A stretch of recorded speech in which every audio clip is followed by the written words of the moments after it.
Welkom by ons verkenning van sielkundige veranderlikes en hul impak op verbruikersgedrag. Ons sal delf in hoe hierdie faktore aankoopbesluite vorm en insigte bied vir bemarkers om effektief aan verbruikersbehoeftes te voldoen en verkope te dryf. Motiverings is van kardinale belang in verbruikersgedrag, gedryf deur behoeftes soos fisiologiese, veiligheids-, sosiale en ego-aspekte.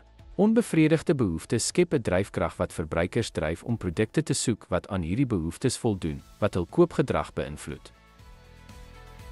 Persepsie speel 'n belangrike rol in hoe verbruikers stimule interpreteer.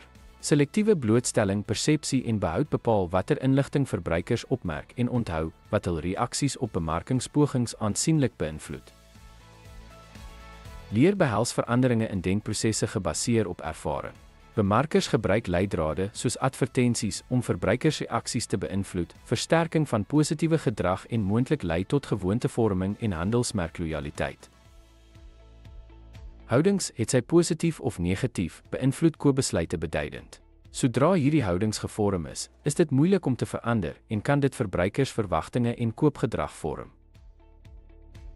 Leefstyl wat aktiwiteite, belangstellings en menings omvat, beïnvloed koopgedrag.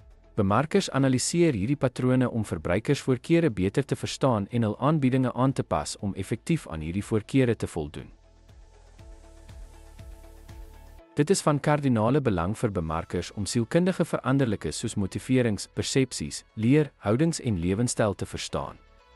Hierdie insigte help om strategieë te skep wat aankoopbesluite beïnvloed en bou sterker verbindings met die teikengehoor. Dankie dat jy by ons aangesluit het.